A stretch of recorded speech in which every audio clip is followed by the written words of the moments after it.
The day I installed a hot tub on my own ranch was the same day I became public enemy number one in Cypress Ridge. And the same day, I learned just how far some people will go to control what they don't own. It started with a delivery truck, a concrete pad, and a custom cedar tub I had been waiting 6 months to install.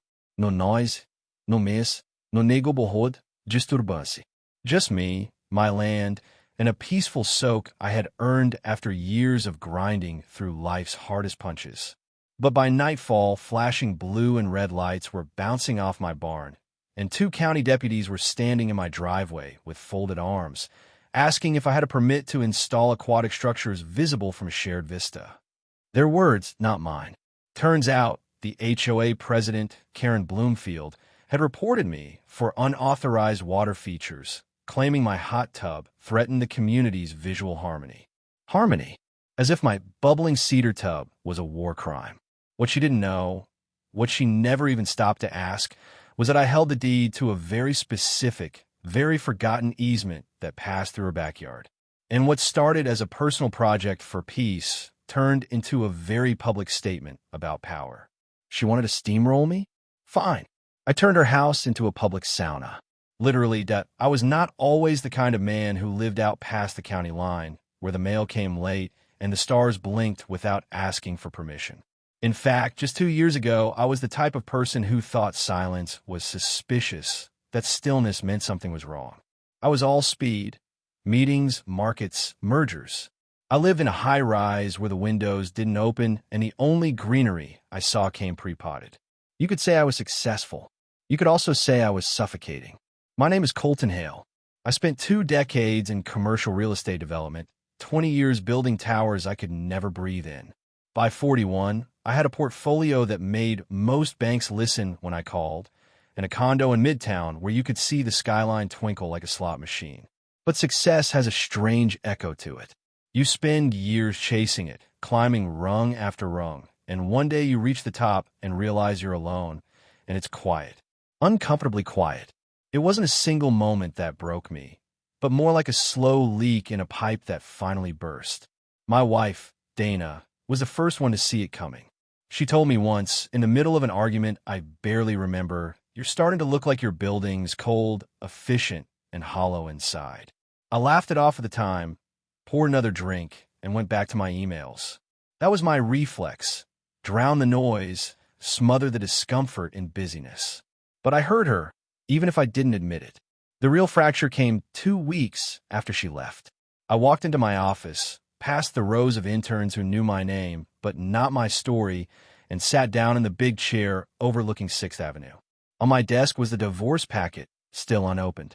Next to it was my reflection in the black screen of my laptop, graying at the temples, jaw clenched, eyes that looked like they forgot how to blink. I didn't open the packet. I didn't log in. I just stared at myself until the city outside stopped moving. Burnout's a funny word. It makes it sound like a light bulb, like all you need is a new one and things go back to normal. But I didn't need a new light.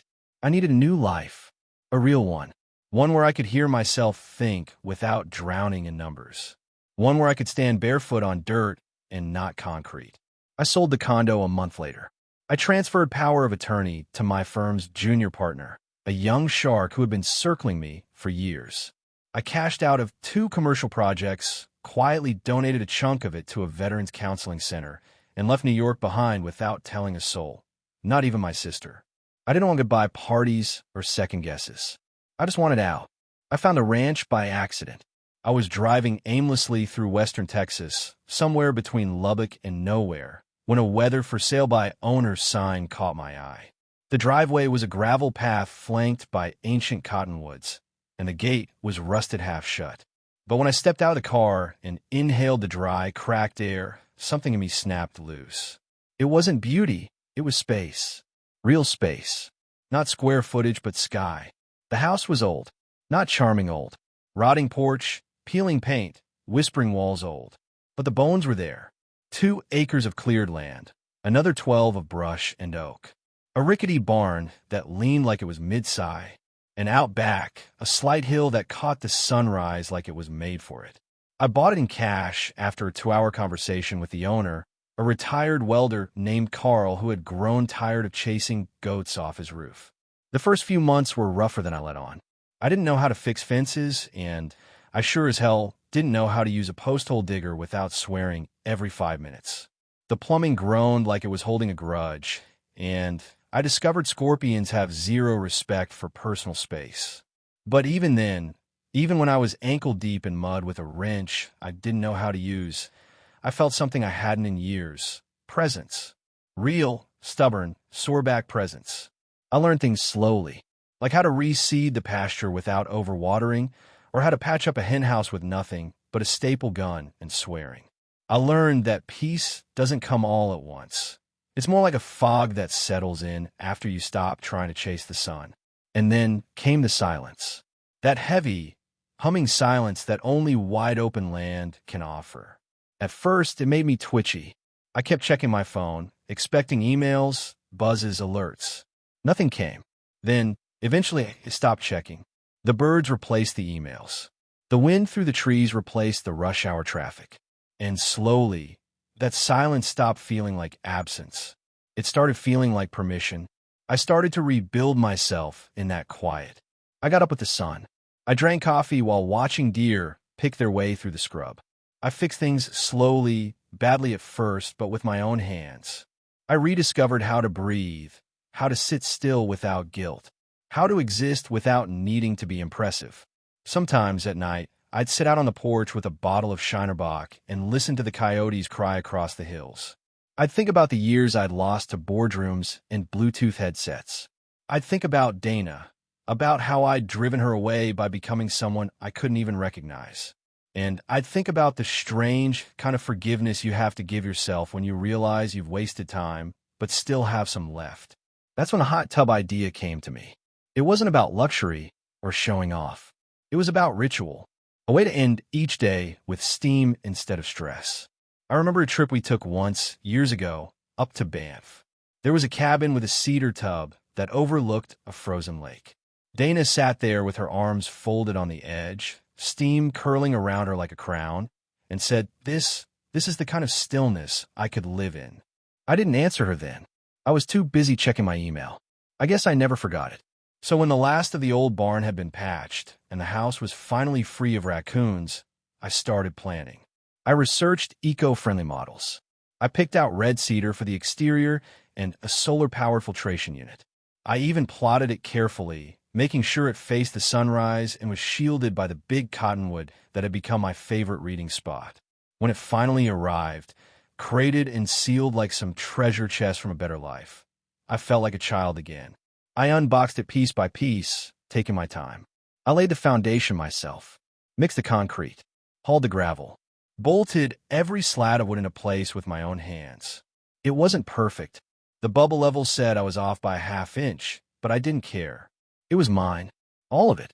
That first soak was everything I hoped it would be. The sky blushed pink and orange. Steam curled up into the dusk. Crickets started their nightly sermon in the tall grass. And for the first time in as long as I could remember, I wasn't waiting for the next problem to solve. I just was. Alive. At peace. In warm water under a wide sky. That's what made the sirens so jarring. It didn't compute at first. Those rotating lights bouncing off the cedar wood, the squawk of a radio cutting into the night air. 2 sheriff deputies stepped onto my property like they were entering a crime scene.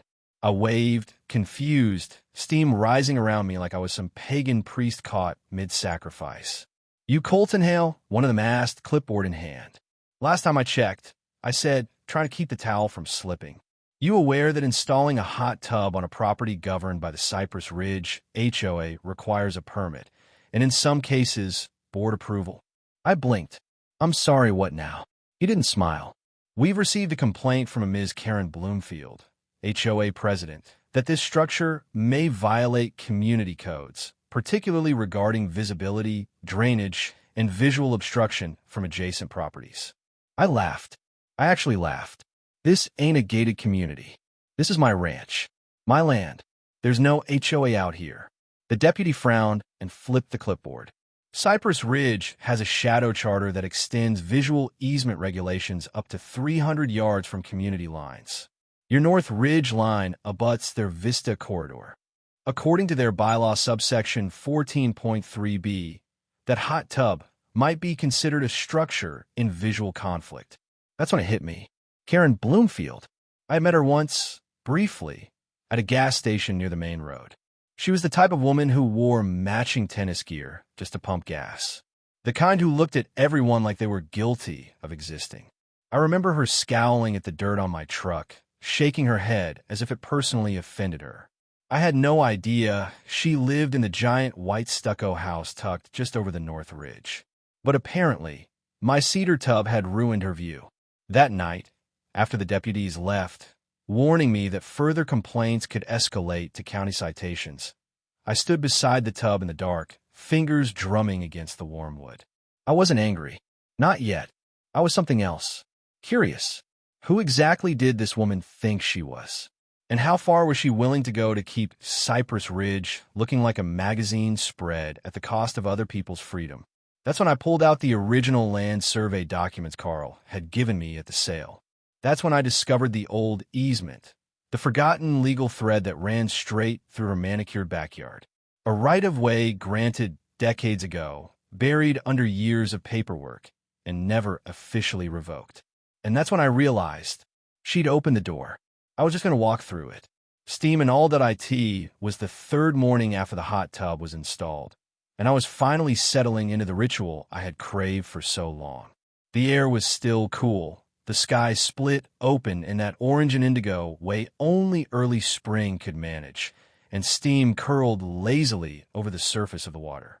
A mug of coffee rested on the edge, my bare feet soaked in the warmth, my eyes closed. I could hear the birds arguing in the cottonwoods and the low hum of bees waking up somewhere in the thistle. I was, in a word, content. And then I heard tires crunch gravel. I opened one eye, looked down the long driveway that cut through my ranch, and watched a white Lexus SUV roll to a slow, smug stop. The driver's side door opened with a rehearsed soar of elegance, and out stepped Karen Bloomfield, the queen herself. I knew it was her before she even spoke. Something about the way she moved, like she expected applause from the grass. She wore white capri pants, a lemon-colored windbreaker, and enough perfume to choke a goat. Her sunglasses were perched just low enough on her nose that I could see the precise shape of the judgment in her eyes. She didn't wave. She marched. I stood up slowly, still half wrapped in my towel. "Morning," I said, keeping my voice neutral. "Mr. Hale," she said, stopping about 10 feet from the tub like it might infect her. "We need to have a serious discussion about that thing." I raised an eyebrow. "My hot tub. Your unapproved aquatic installation," she corrected. "I believe you received a warning from the authorities already." "Oh, you mean when 2 deputies came onto my land and asked if I had a permit to enjoy a sunrise soak?" "Yeah, we talked." I smiled. They seemed pretty confused, too. Karen didn't smile. Cypress Ridge HOA regulations strictly forbid visible water structures within the easement corridor. "You are in violation." I nodded slowly. "That easement is on my property, and it's agricultural, not visual. There's no law that says you get to control what I do on my land." Her nostrils flared, a neat little twitch. "The visual corridor extends 300 yards beyond our northern bluff. Your tub is clearly visible from my guest bedroom. The first rule of a good counterattack? Don't swing wild. Swing precise." By the time Karen filed her 5th complaint against my property, I was already on move 8 of a game she didn't know she was playing. I started by pulling up the property records on her home, the so-called crown jewel of Cypress Ridge. It sat like a fortress at the top of the northern bluff, sprawling in white with custom-cut stone columns and a gated drive that screamed self-importance. Clara had tipped me off that the land she built it on had a peculiar history, and sure enough, the records showed it had once been marked for community use. But it wasn't the history that interested me. It was the boundary. I noticed a strange detail. Karen's property line extended just past a narrow gravel trail. But that trail had a strange clause in its easement, listed in a 1998 document, pedestrian right of passage held in perpetuity by original tract holders. That would be Carl. I brought the document to Carl. He laughed so hard he nearly dropped his beer. She built a rose arbor over public passage rights. He wheezed. That trail used to be a shortcut for hikers. She closed it off, claiming trespassing.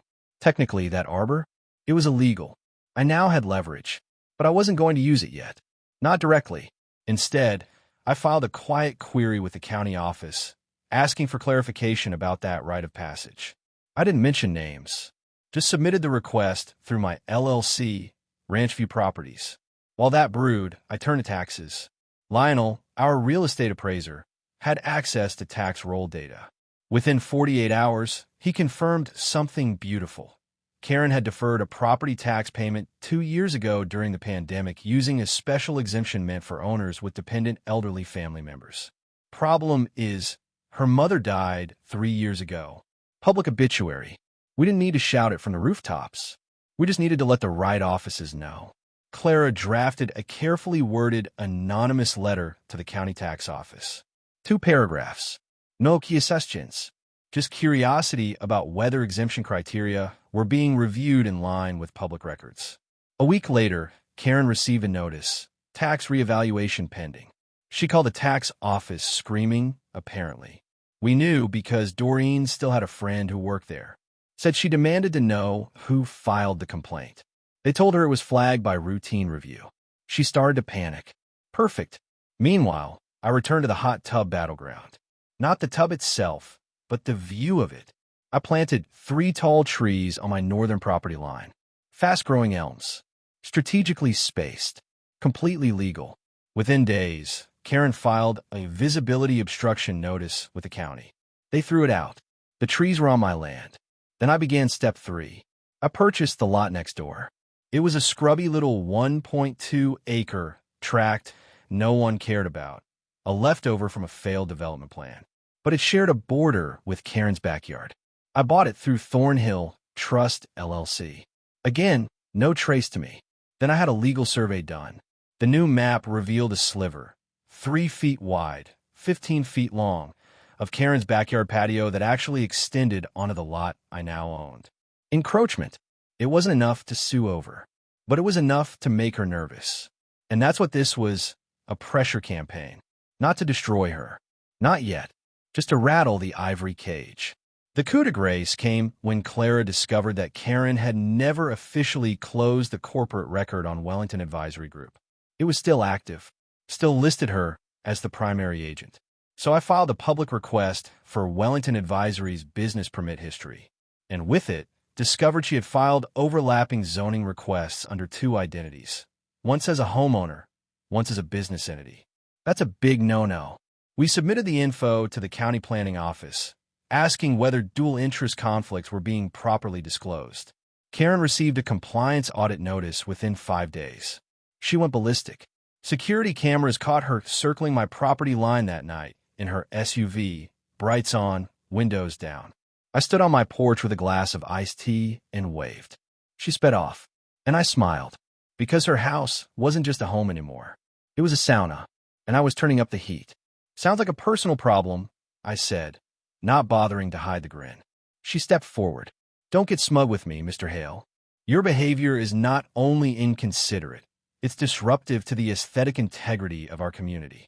And you are in clear violation of HOA Code 12, B.1, which doesn't apply here, I countered, because I'm not in Cypress Ridge. You border it. Bordering isn't the same as belonging, I said. And unless you have some magical jurisdiction that covers private land that isn't in your development, I suggest you turn that Lexus around and go back to watering your imported sod. Her lips pressed into a single, angry hyphen. She reached into her designer tote and pulled out a clipboard. Of course she did, stacked with papers, all highlighted and tabbed. This is a notice of visual code infraction. Copies have been filed with the County Zoning Board and the Office of Community Standards. You made up an infraction, I said. You created an eyesore, she snapped. You know what's an eyesore? I asked. You trespassing on my land in capri pants, threatening me with a clipboard. Her eyes flashed. She stepped even closer. I will not be spoken to that way by someone who clearly has no understanding of decorum or respect for community values. You came onto my land, I reminded her, with paperwork you typed up in your craft room pretending to be the law. Karen took a long, deep breath like she was smelling something offensive. I should have expected this when I saw the gravel driveway. The HOA will not stand for this kind of vulgarity. Good, I said, because the HOA doesn't belong here. That's when I saw her eyes twitch toward the ridgeline. I knew it then. She wasn't here for the hot tub. Not really. She was here for something else. Control. Perception. Power. Let me make this simple, she said finally, her voice tighter now. Remove the tub by next week, or the HOA will escalate this through our legal channels. I stepped out of the tub slowly, water dripping off my arms, my towel clinging to my legs. I walked up until I was 2 feet away from her. Let me make it simpler, I said quietly.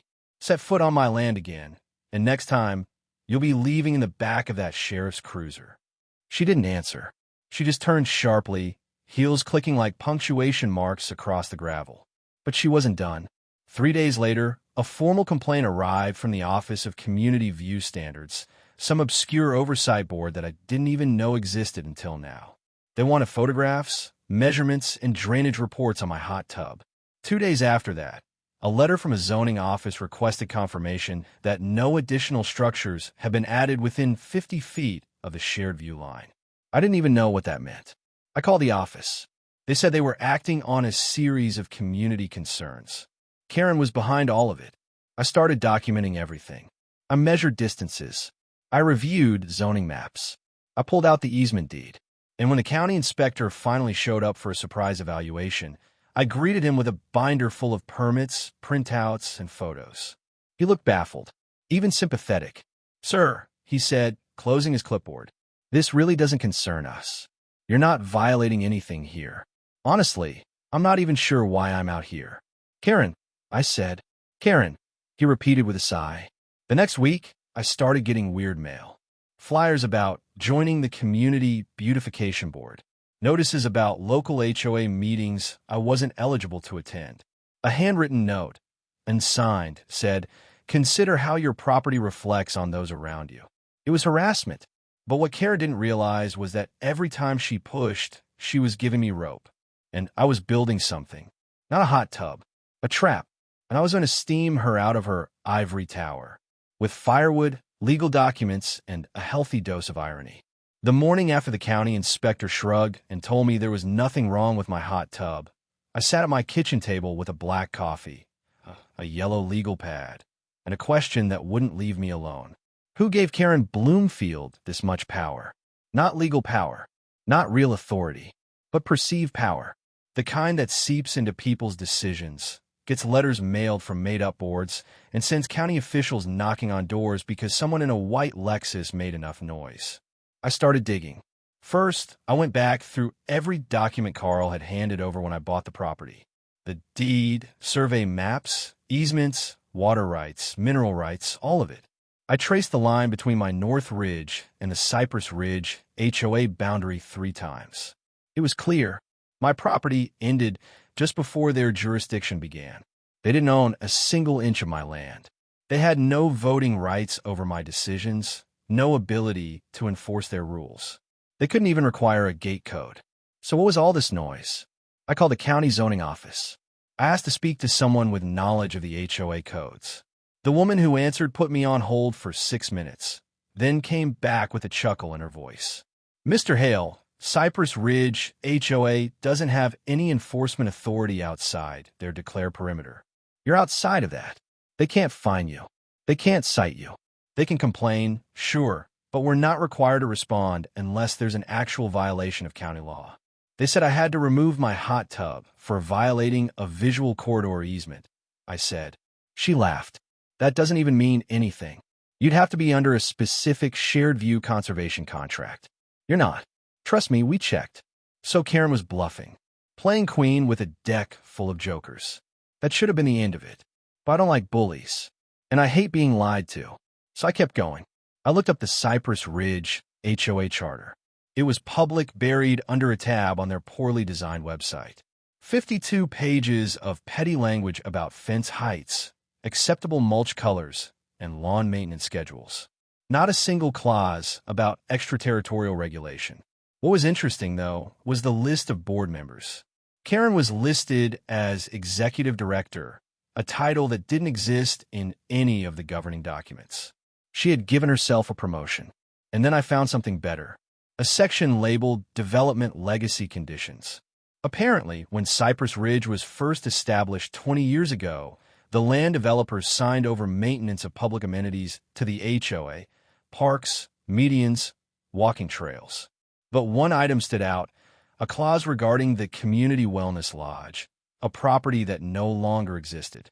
Curious, I opened the county assessor records and found that the original site of the Wellness Lodge was now a private residence. Karen Bloomfield's. She lived on land that had once belonged to the community, acquired through a series of undisclosed personal sales and quiet rezonings. I made a note. The next day, I stopped by the local library and asked for property records on Cypress Ridge. The librarian was helpful. She showed me how to search through the digitized deed transfers and tax assessments. I spent 4 hours tracing the path of 10 different homes that had changed hands in the past 5 years. 8 of them had been purchased below market rate by LLCs, companies like Ridgeline Holdings, Greenview Capital, and Nestor Properties. All of them were registered to the same mailing address, a P.O. Box 2 towns over. I ran that address through a business registration database. Wellington Advisory Group. Karen's maiden name was Wellington. It was in the HOA newsletter archive I had downloaded. I wasn't just dealing with a nosy neighbor. I was dealing with someone who had turned her HOA position into a personal property empire, pressuring people out, scooping up their homes for cheap, and flipping them through shadow companies she controlled. I needed help, so I went back to Carl. The old welder who had sold me the property still lived in the next town over, in a small brick home with a rusted smoker out back. He answered the door wearing a tank top and holding a can of iced tea. "Thought you'd come by sooner or later," he said. "You ran afoul of the Duchess, didn't you?" "You mean Karen?" "Karen Bloomfield. The Queen of Trim Lawns," he muttered. "She tried to get me fined for leaving a tractor tire on the side yard. Claimed it was visible from a community trail. That trail was half a mile away and covered in brush." I told him what I found. He listened, nodded, and said 4 words that changed everything. "You need to meet Clara." Clara Gutierrez was a retired city planning administrator who had butted heads with Karen on multiple zoning disputes. She lived 3 doors down from Carl and had a garage full of filing cabinets labeled with Sharpie and rage. She welcomed me in like I was family. "Oh, I've been watching her for years," Clara said. "She's a snake with pearls. Uses regulation like a scalpel. Targeted families with kids, renters, widows, anyone who didn't fit her curated vision of the neighborhood." We spent the afternoon going through old meeting minutes, newspaper clippings, and campaign donation records. Clara even had photographs from HOA meetings Karen had chaired, annotated with sticky notes like a detective's murder board. By nightfall, I had more than suspicion. I had a dossier. One more ally joined us that weekend. Lionel Franks, a former real estate appraiser whose mother had been forced to sell after Karen enforced a non-compliant citation over a wheelchair ramp. Lionel had kept copies of all the correspondence. He now worked for a title company. "Give me the LLC names," he said. "I'll pull ownership trees."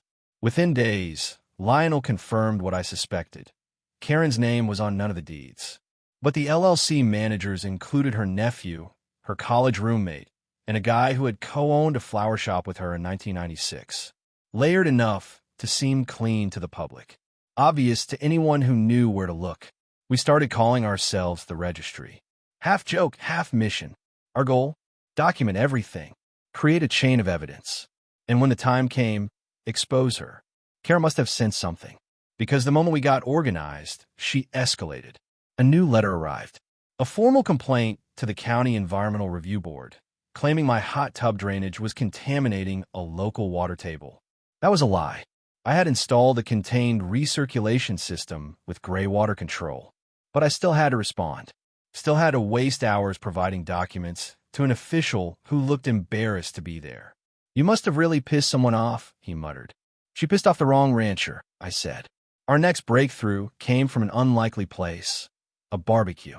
Clara invited me to a neighborhood cookout in the next town over, where another former Cypress Ridge resident, Doreen, lived. She recognized Karen's name immediately. She tried to ban porch swings, Doreen said, eyes rolling, called them a visual obstruction. That's when I knew she was nuts. But Doreen still had her HOA meeting notes, and one of them included something gold, a mention that Karen had once filed for a zoning variance to host wellness events at her home, citing the old community wellness lodge clause. That's how she bought the land, claimed it was for the public good, then rezoned it for residential and built her home. Illegally? Probably not. Unethically? Absolutely. I compiled everything. I made copies. I saved backups in encrypted folders. The registry had grown to 7 members. We held meetings every Thursday at Carl's place. Karen still thought she was fighting a one-man battle over a hot tub. She had no idea she was up against an entire team. And we weren't done yet, because when Clara pulled the last 10 years of HOA budget reports, all public record, thanks to her connections at City Hall, we discovered something even more damning. Karen had been funneling beautification funds into private landscaping firms owned by her cousin.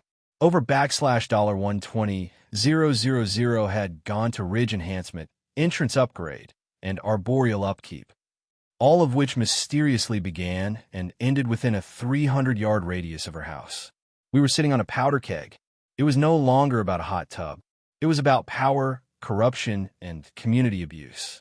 And I was going to light the fuse. Carefully, strategically. So while Karen drafted her next threat, I was drafting something else. A letter to the county, to the state zoning board, to a few select journalists who covered local governance, and when the time came, to the entire Cypress Ridge community. Because the only thing more powerful than her fake authority was the truth. It was a Saturday afternoon when the stars aligned, figuratively and legally. The county had completed their investigation. Karen's tax exemption had been revoked. Her backyard encroachment had been officially noted on the public record. The pedestrian right-of-way Carl held had been recertified and mapped. And most importantly, her reactionary lawsuit against my elm trees had been thrown out with a warning about misuse of administrative resources. So I picked the perfect day. Cypress Ridge was holding their annual spring garden walk, an HOA-sponsored parade of curated lawns and lemon-scented walkways. Karen's property was the centerpiece. Her garden was even listed on the event flyer as the crown jewel of the bluff.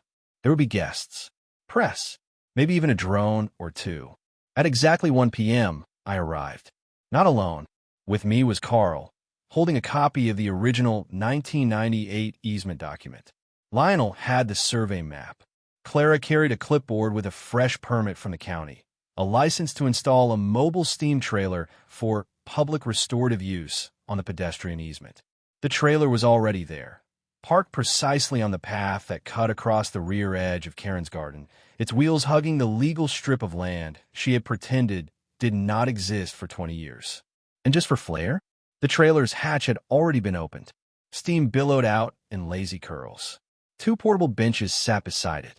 A carved wood sign read, Bloomfield Bluff Public Sauna, open access. Towels provided. People gathered fast. At first, there was confusion, laughter, whispers. Guests on the tour stopped in front of the trailer and started snapping photos. Then came Karen. She marched across her manicured lawn in a pale blue pantsuit, heels sinking into the soil, lips curled like she had bitten into a lemon and found a wasp inside. What is this? She hissed. I held up the permit. Public access restorative amenity. Authorized under the perpetual pedestrian easement. Fully legal. Fully registered. Fully visible from your guest bedroom. You're trespassing, she shrieked. Carl stepped forward, his old boots crunching gravel. Not trespassing if it's my easement. Still in my name. Never revoked. Never surrendered. Just ignored. Karen turned to the nearest county official, who had shown up for the tour. You have to stop this. The official glanced at the permit, then shrugged. Everything appears in order, ma'am. As long as they aren't obstructing your immediate dwelling or damaging any structures, they're within their rights. Clara smiled. And since the Rose Arbor is technically on public right-of-way, your claims of private use are, well, expired. Karen turned a shade of purple I didn't know existed. Behind her, More tour guests arrived. Some clapped, some just laughed outright. I heard someone say, "That's what you get for trying to micromanage a hot tub." One brave woman stepped up to the steam trailer. "Do we really get to use it?" I nodded. "Absolutely. Open to the public during daylight hours. Complimentary eucalyptus towels inside." Karen was trembling now. "You can't do this." "You can't. This is my home." I leaned in, voice calm. "You made your house a weapon. Now it's part of the battleground." She opened her mouth, but no words came. Just breath. Just steam. She turned, stumbled, and stormed back inside, slamming the French doors hard enough to rattle the glass. Outside, people were already lining up to try the sauna. And I took a seat on the bench, towel draped around my shoulders, steam curling up like a victory flag. Checkmate. The sauna stayed open for 6 weeks. Karen, meanwhile, barely came outside. Neighbors talked, first in whispers, then in bold, public statements. The spring garden walk write-up in the local paper featured a photo of the steam trailer and called it a refreshing counterpoint to the usual rigidity of suburban regulation. Someone spray-painted "Steam the System" on a nearby trail sign. Kids started calling the bluff Sauna Hill.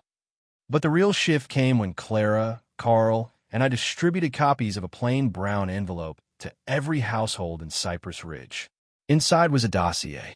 Karen's tax discrepancies, the misused HOA funds, the shell companies tied to property acquisitions, the zoning overlap violations, all backed by official records, witness accounts, and enough paper trails to fill a courtroom. The HOA board held an emergency meeting the next week. Karen tried to dismiss the documents as fabrications, but Lionel stood and read a notarized affidavit into the minutes. Clara submitted certified letters from the county planning office, and Carl brought cookies because of course he did. The board voted 7-1 to suspend Karen indefinitely, pending audit and review. She was escorted out of the meeting by 2 of her former allies. One of them avoided eye contact the whole way.